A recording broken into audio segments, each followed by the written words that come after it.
When you're a professional speaker or speaking for a part of your profession, whatever that happens to be, there's some important skills that you need. And one of those skills that is really important is acting. And today, we're going to share with you some ideas and some tips that can help you as you're developing in your career, whatever that career is. And to help us out on that, I've got a buddy of mine who's joining us from his offices in Vancouver, Canada, up there in British Columbia. His name is Roger Heskett, and he joins us right now. Roger, thanks for being with us today.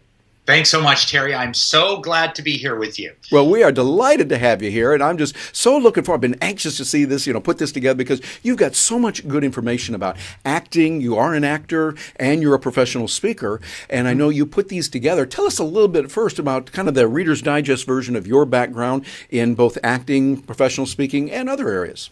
Okay, well, I don't know. We'll see. Cut me off if I go beyond the Reader's Digest version. I'm one of those guys that does a lot of different things. So the first passion I found was teaching. And so the first thing that I expected to do for the rest of my life was teaching. And then I foolishly or wisely took an acting class because I thought I'd teach socials and acting. I thought that was a really good combo. And then I started to fall in love with this acting business. And so I got bit by that bug. And I graduated with a master's in education. At the same time, I had a undergrad as a BFA in acting. And so since then, I've basically been I've figured out ways to take my performance side of my personality and my education side of my personality and sort of morph them into one sort of unified thing, which has taken a long time and has actually been quite an interesting journey. And I did that by doing a whole bunch of different things, pursuing each of them individually. So I'm a film and TV commercial actor. I've been doing that for about 15 or 20 years now. I don't do so much theater anymore as an actor. I do more writing of theater, and I direct theater more and produce theater. And then I sort of put together a company called Engagement Unlimited that works in the event, meeting industry, conference industry, where we look at events through the prism of engagement. So what we do is we always are talking about, is this the best way to maximize engagement? Because with engagement, magic happens in the room. Without engagement, it's just people sort of standing next to each other. So, and then in speaking, so what I did a couple years ago, probably 3 years ago now, I had a client, a big bank, that wanted to do a sort of mini conference that was based around Hollywood North. That's one of Vancouver's nicknames. I didn't know that. Hollywood North. Hollywood North, because we're north of Hollywood and we do a lot of filming up here. And so I was walking around thinking, I do a lot of walking around and thinking as a way of coming up with creative ideas. I really believe in movement, which we'll get back to probably later. But so I was moving, and I thought, what I could be doing for this conference, we were doing BizProv, which is using improv, your improv skills in life and in business to improve your life and your business. And I was thinking, what else could I do to offer to offset that? And I thought, well, what about what I offer to actors? Because I've been teaching actors for years and years and years how to walk into really stressful rooms where they want to do magnificent things. And it's really hard to do normal things like breathe. So I thought, well, what does that subject have to do with accountants? Well, it turns out a huge amount, because this is a human issue. Everyone has to deal with stress, and everyone has to deal with the feeling of wanting to connect with people that are really important for you to connect with at exactly the moment when it's hardest for you to connect. So I talk about that, and I use acting as a basis for that, but really it's a human skill, and as a result, all humans can learn it. It doesn't just require actors or artists. Everyone can learn how to walk into rooms with more of their authentic personality present and less of their scared, tight, shrunken personality that often accompanies us into stressful rooms. Yes, I would agree with you. Yeah, I think that's really important because today, particularly today, we want to be able to communicate whatever we're doing. I think even engineers, scientists, accountants, lawyers, people that you would think normally don't have to put on a particular PR or advertising or marketing as much, they have to today because of the way the world is working. And the skills that you have, they're really important. I would agree with you, like you've got to be able to do that. What are some tips that you could give to people that are saying, okay, I'm not much of an actor, I'm not an actor, I haven't had it before, but they need to do that when they're in business and they go into that room where, hey, it's hard to even breathe. What kind of steps could they take? Well, there's a couple different things to think about. First of all, the thing is that everyone, like as a skill, I recommend everyone takes an acting class somewhere in their life, like an acting class at a university or college, or someone whose goal it is just to teach you acting, not to get you to sign up for another course or not to enroll as a coach. Just a class where they'll teach you the basis of acting, and mostly theater acting. And I think it's awesome for everyone to learn this because, as you just said, communication is our base skill. Doesn't matter what field you work in. We communicate as a way of getting through life. We are social animals. We measure our success based on how we interact with other people.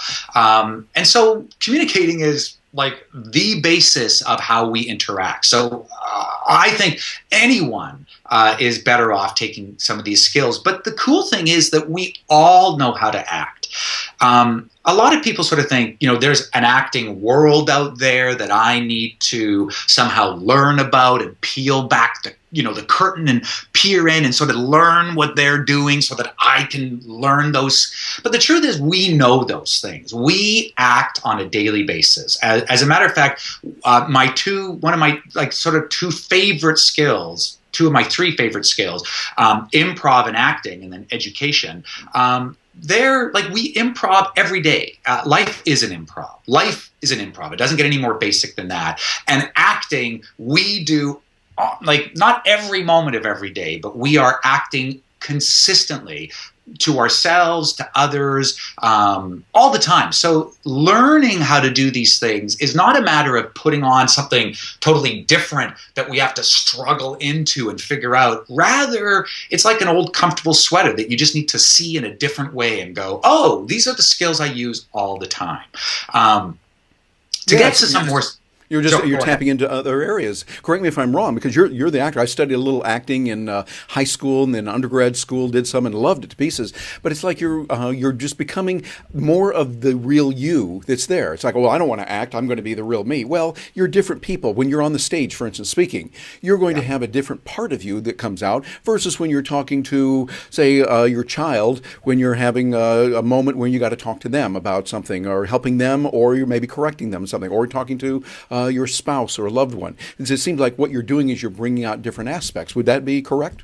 Totally. I mean, what you're describing is different roles. So there's different ideas about acting as well. Like I tend to, I believe in the acting sort of model that we all have all of the world, the universe inside of us. So if I need to act like a murderer, I don't need to go out and murder someone to figure out how to be a murderer.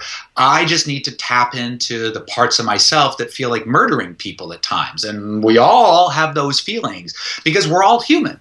And so what you're describing is like the different roles that we take on, which is another way of thinking about acting. Absolutely. Mm-hmm. The way we act to our kids, the way we act to our partner, the way we act to people on the street are all different aspects of the roles that we imagine for ourselves. So working on acting, I was saying, is a skill that we all have, and you were repeating that back in a different way, which was awesome, by saying we all know that roles change. Who we are in those roles as a result changes. Therefore, we show different parts of ourselves. That is just another type of acting. Yeah, it seems like that works no matter what we're doing, who we are or where we are. We can do it. Matter of fact, one of the things a lot of our viewers I know are writers. They write for books. They do authoring. They're journalists, etc. A mutual friend of ours, Dave Lieber, down in Dallas, a wonderful guy who is a writer. He works for the Dallas Morning Paper there and does a lot of work. He's been a journalist for, I guess about 1,000 years now. Studied in school and everything. He's really, really good. And he also works in acting. Tell us how authors can use acting and how that would work in a medium that might not seem like it works that way initially. Well, I mean, I think there's different ways of answering that question. One of the ways, one of the sort of the obvious ways to me is that I'm a writer. So when I'm working on any project, I act my way through it. Like when especially when I work with partners a lot, especially when we come to an area that's challenging, like that all of a sudden we're like, we're not quite sure where the scene is supposed to go, or we sort of lost track of what we're trying to achieve by writing a bunch of funny things or whatever. The way to bring it back or the way to explore more is to actually just get up on your feet and do it. And whether you're a real actor or not, getting up on your feet. And again, I talk about movement a lot because, it's harder to do it when you're sitting down in your head. As a matter of fact, I think it's really hard to do it when you're sitting down in your head, which is, if I'm not mistaken, pretty much most of the way writers come up with things. They sit down and they, in their head, think of things which they then write down. So whenever I get into trouble, my partners and I get into trouble, or just to supercharge what's happening in your writing, we just get up and start acting out the scene. And it is, this is like a standard workshop procedure in theater, right? So you want to workshop your show. What you do is you get a bunch of actors into the room with the writer and maybe a director, and you get them up on their feet and you get them to actually act it out and then improv around the scene, because it's amazing what improv will unlock. And so from that point of view, that's sort of one answer in terms of writing, how I think writers can use acting. But the second way, which is I think a deeper and more important way maybe, is that writing is acting. Right? What you're doing is you're creating new situations that you're putting people in, and, as you're writing, you're creating realistic or hyper-realistic, depending on the style, responses to what's going on, which is really just another way of just talking about acting. You are in a situation and you figure out what you need to do to get what you want from the beginning of the scene to the end. So I think that, like acting, I think that any writer who hasn't taken an acting class is doing themselves a monstrous disservice. Interesting. Like themselves, because it's like saying, I'm a writer, but I'm only ever going to write with things that come out of the right side of my brain, as opposed to the left side. Like, why would you limit yourself to half of what you can come up with? So to me, acting and writing are like this. They are as close, acting and directing are like this, and acting and speaking are like this, and acting and life is like this. That's how I see it. Yep, I hear what you're saying. Very important. Well, let me go even deeper, because what you're saying is powerful. And I know those of you that are watching this, a lot of you are writers, and you're writing, you're communicating that way. Think with me and go through this as Roger and I talk about this now to really help you. As a matter of fact, Roger, what I'm going to do is give you something really practical for me. I'm a journalist. As you know, I write for business journals. We've got 43 papers, coast to coast, and I'm writing, always trying to come up with ideas. And often I might talk about concepts or a way to move forward. It's nonfiction, so I'm talking about that. Let's suppose I got to write about hypothetically, let's say I've got the new Oodly Boodly, which is out from Acme Widgets, and the new Oodly Boodly, I want to write about that. It's an object. It's something that can help people in business. I kind of like it, so I want to write about it. What would be a good way to use some skills from acting to help me write about the new Oodly Boodly, so that I can make this really electrifying and fun and informative for my readers? Well, I think that that's a great question. I think fun, to go slightly off track for a second, I think fun is really important as well. I think fun is, one of my talks is called The Power of Play. I like it. Yeah, the play is the most like one of the basic building blocks that we go through life with. And when we play our way through life, we unlock all sorts of new ideas, new energies, and because of the way our brains work. So this is a neuroscience thing. When you play is one of the most effective ways of firing everything up in your brain. Ooh, so if you good want point. your brain firing on all cylinders, you want blood flow and oxygen, and you want as much like electrical energy firing between synapses as you can have, what do? You play. You have fun and you play. You want to increase what you learn, you play. You want to increase how you connect to people, you play. That's not the only way. There's other ways as well, but that is one of the best ways of doing it. So coming around to what you're talking about, the oodly boodly, which I understand is wonderful. Yeah, it is really good. You can get 2 of them for the price of 3 right now. Fantastic. It's it's a unique concept. Yeah, who can resist that? You must be a marketer. Yes.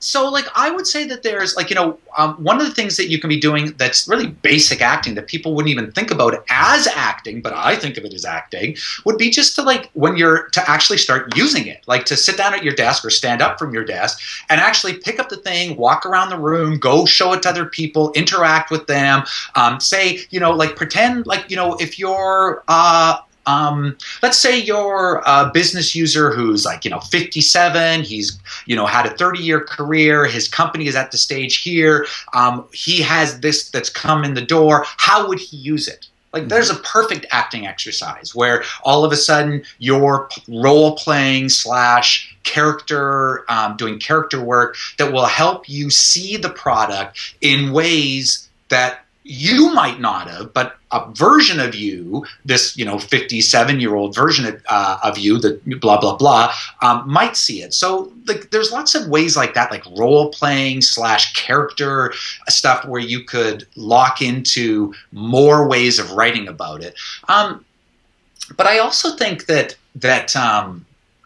let me think what else I think about this. Yeah, I like what you're saying. While you're thinking about that, I'm going to interrupt you for a moment. Really good. And for those of you that are watching this, that are writers, think about that. What Roger just said can really help you. This thing that people talk about called writer's block, well, hey, get up and move around. Start working with it. And this correlates what you're saying, Roger, so much with a little bit of study. I'm a rank amateur at it in neuroscience, the neuroplasticity of the brain, how we're constantly renewing it and bringing it around. Yes. What you're talking about helps us to do that. And yes, it'll help in the writing. So, wow, I mean, this already is very valuable. So, but keep going.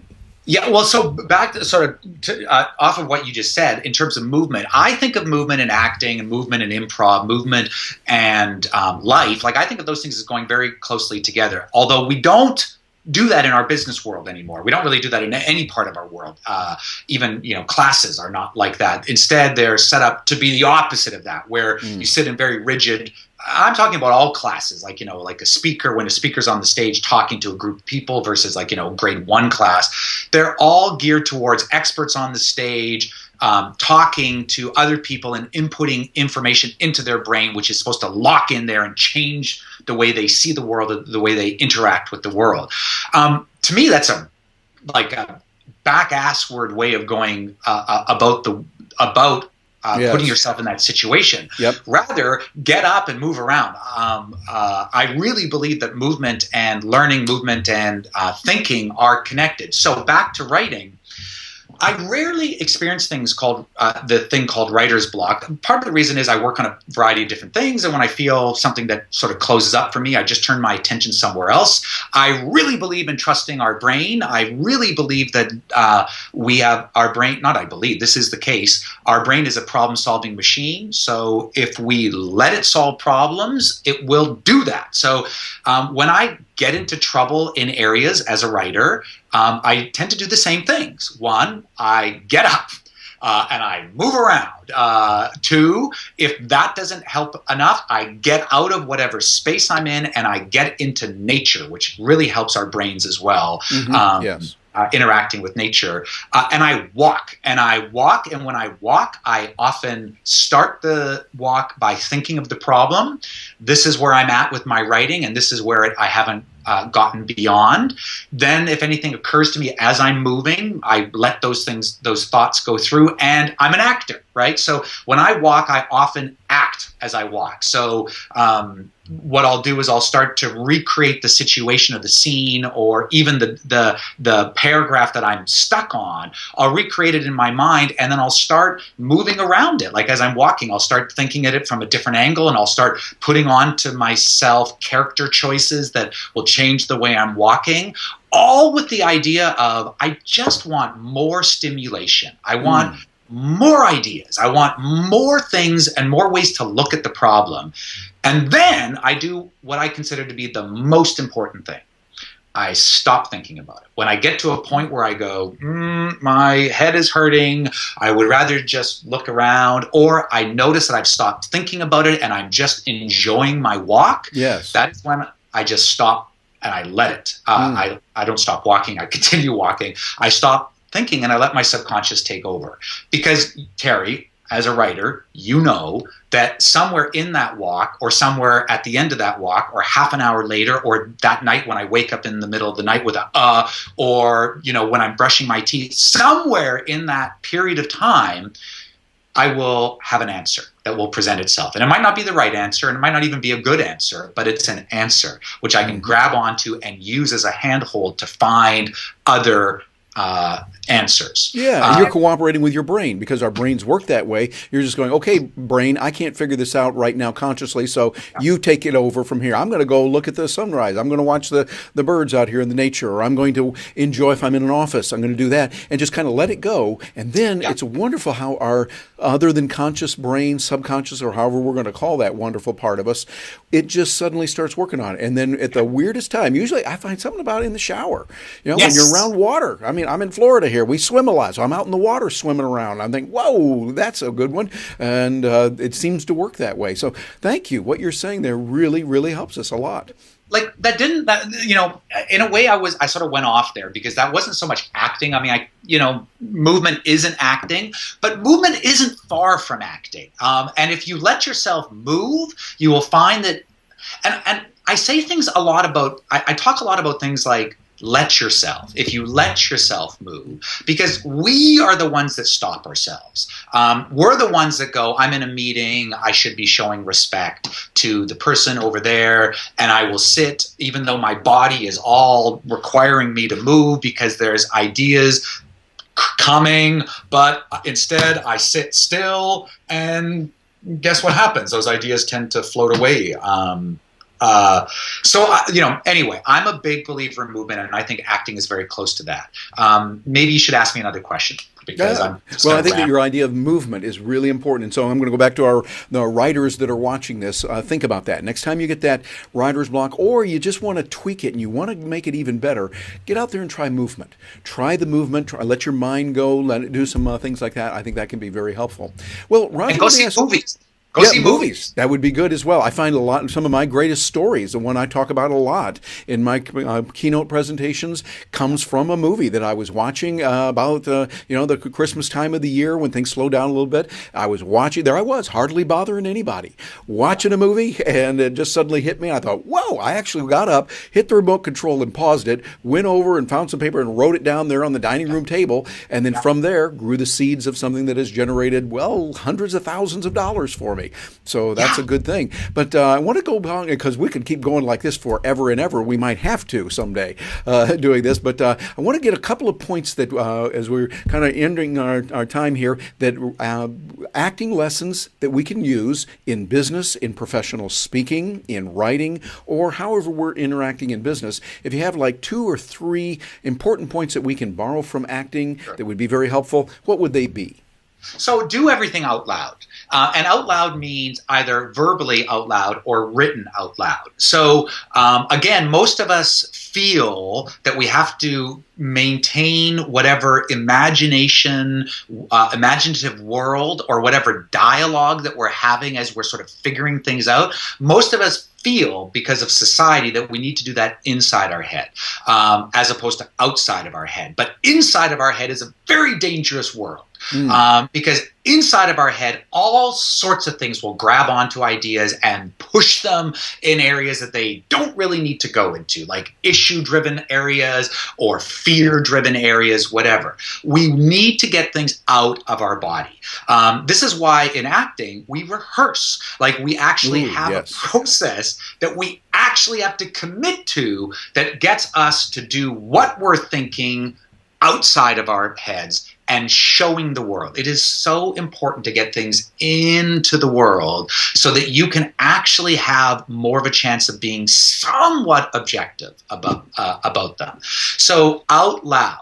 And that is acting, because most of us will need to put on a personality to do that. Because most of us will feel internally, I feel very uncomfortable about this. Yeah. So I will not do it. I will instead sit at my desk and I will do things internally, quietly, and then wonder why, that there hasn't been a lot of growth in what you're doing from before. It's just sort of more of the same because you haven't changed things. You left it inside your head, and as a result, your demons are the ones that are deciding, how they are going to come out to the world. So get things out into the world. Talk, write.